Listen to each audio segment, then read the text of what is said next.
कई साल पहले एक गांव में एक बहुत ही मशहूर बाबा थे जिनका नाम था बजरंगी।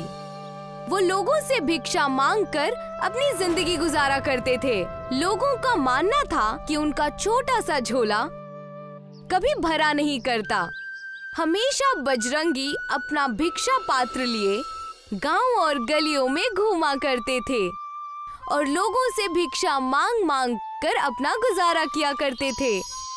बजरंगी उस वक्त के सबसे अमीर बादशाह, जिनके पास ढेर सारी जायदाद और ढेर सारी दौलत थी, उनके पास गए। वो देखो, गांव में सवेरे सवेरे एक बाबा आए हैं। अरे जाने दो, गांव में बहुत सारे अमीर हैं और इनका झोला बहुत छोटा सा है। जैसे ही बजरंगी गांव के अंदर जा रहे थे तो उन्होंने देखा कि गांव की सबसे बड़ी हवेली वहां के बादशाह की है, जो कि दूर से ही दिख रही है, और उसे देखकर वो उसकी ओर बढ़ने लगे। यही बादशाह का दरबार है क्या? हाँ, चले जाओ चले जाओ, आज तुम्हारी किस्मत अच्छी है। अच्छा, वो कैसे? क्योंकि तुम इस शानदार गांव में आए हो। यहाँ के बादशाह बहुत ही अमीर और रहमदिल हैं। बादशाह तो है ही, साथ में आवाम भी है। यहाँ से खाली हाथ नहीं जा पाओगे। ये तो वक्त बताएगा। भाई, ये अजीब हंसी क्यों हंस रहे हैं? जरूर कुछ न कुछ नाखुशगवार होने वाला है, क्योंकि मुझे इन पर शक हो रहा है। गांव वाले भिक्षुक बजरंगी को देखकर बेहद खुश हुए, लेकिन बजरंगी किसी के घर नहीं रुका और सीधा बादशाह के बड़े महल की ओर चला गया। आइए साधु जी, यहाँ थोड़ी देर इंतजार कीजिए, हम महल से थोड़ी भीख लेकर आते हैं। अगर तुमसे ये झोला भर पाए तो ठीक है, वरना मैं किसी और दरवाजे पर जाता हूँ। तब वहीं से बादशाह दरवाजे से अपने रथ से गुजर रहे थे। तब उन्होंने भिक्षुक बजरंगी को देख लिया और कहा, इन्हें अंदर भेज दो। और हमने तुमसे कितनी मर्तबा कहा है कि जब भी कोई साधु महात्मा आए तो फौरन उन्हें हमारे दरबार में भेज दो। आइए साधु महाराज, हम अपनी रियासत में आपका खुशामदीद करते हैं। कहिए, हम आपके लिए क्या कर सकते हैं?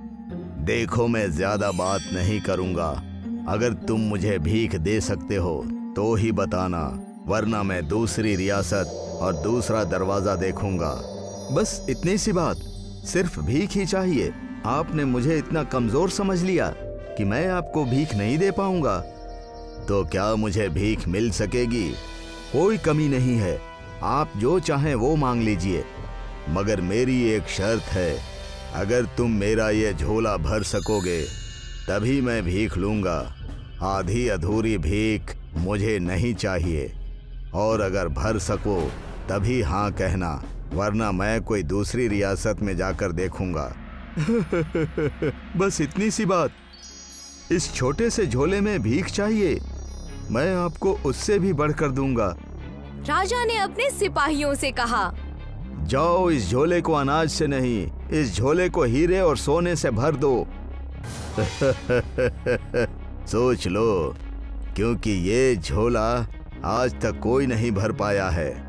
बादशाह और बजरंगी दोनों हंसने लगे, लेकिन बादशाह को कहाँ पता था कि वो उसके जिंदगी की सबसे बड़ी गलती थी।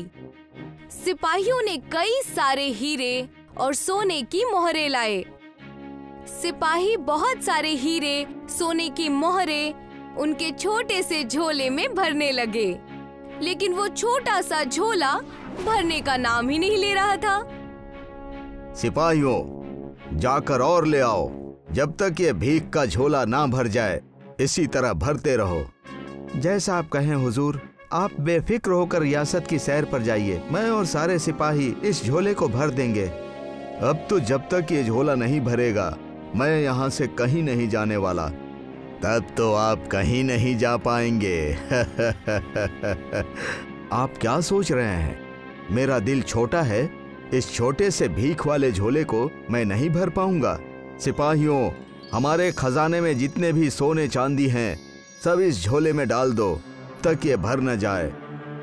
बादशाह के कहने पर सिपाहियों ने ठीक वैसा ही किया। सिपाहियों ने सुबह से उस झोले को भरना शुरू किया और पूरे दोपहर तक भरते रह गए। बादशाह की निस्फ जायदाद उन्होंने उस छोटे से झोले में डाल दी और ये बात दूसरे राज्य और कई सारे गांव में फैल गई।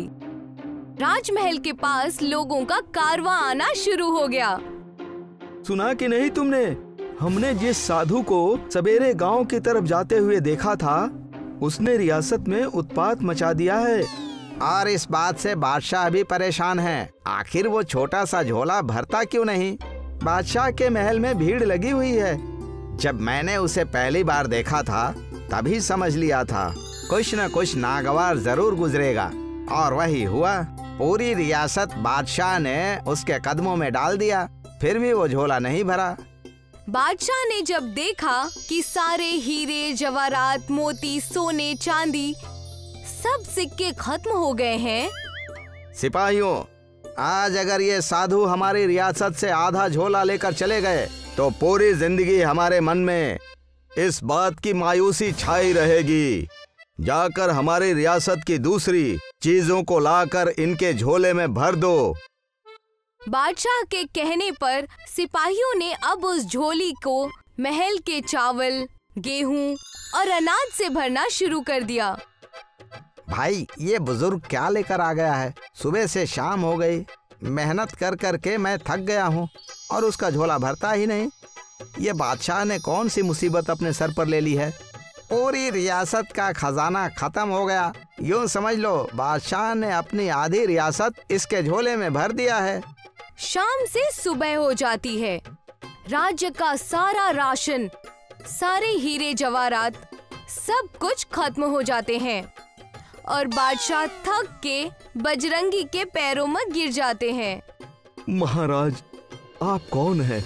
मैं थक गया, मुझसे गलती हो गई, माफ कर दीजिए और मुझे बताइए कि आपका ये झोला भर क्यों नहीं रहा है?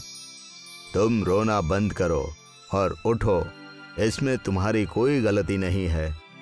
पूरे राजमहल के करीब दूर दूर तक भीड़ इकट्ठा हो जाती है। सब उस झोले को देखना चाहते थे। बादशाह की सारी जायदाद उसी झोले में थी और यहाँ तक कि बादशाह के राज्य के अनाज भी खत्म हो गए थे। इस झोले में कौन सा जादू किया हुआ है? इसमें मैंने कोई जादू नहीं किया हुआ है। इसके पीछे एक बहुत बड़ा और गहरा राज है। बराए मेहरबानी बताइए, ये झोला क्यों नहीं भर रहा है? मैं अब क्या करूं जिससे ये भर जाए और मेरी रियासत के लोग मुझ पर यकीन करें। जब मैं कब्रिस्तान में बैठकर तपस्या किया करता था, तब वहाँ पर एक इंसानी ढांचे से मैंने ये खोपड़ी निकाल ली और इस खोपड़ी से मैंने भीख का थैला बना लिया। इस इंसानी खोपड़ी में बहुत सारा लालच भरा है और ये कभी नहीं भरता। इसे कोई 2 देता है तो इसे 4 चाहिए, 4 देने के बाद इसे 4000 चाहिए। ऐसा कर कर के ये इंसानी खोपड़ी कभी नहीं भरती। इसलिए मैंने इसे अपने भीख का झोला बना लिया, ये देखने के लिए कि ये इंसानी खोपड़ी कब भरेगी। आपकी बहुत मेहरबानी महाराज, बहुत मेहरबानी। बजरंगी की बात सुनकर सब दंग रह गए। सब सोचने लगे और अपने भीतर झांककर अपने मन के लालच को कोसने लगे। उस दिन बजरंगी ने सबको लालच और जिंदगी का एहसास दिला दिया। आज आपने इतनी बड़ी सीख मुझे और मेरी पूरी रियासत को दी है। धरती हर इंसान की जरूरत पूरी करने के लिए माकूल है, मगर हर इंसान की लालच नहीं। इंसान को जरूरत बस 2 वक्त के खाने की है, मगर वो अपने मन के लालच की वजह से हमेशा परेशान रहता है।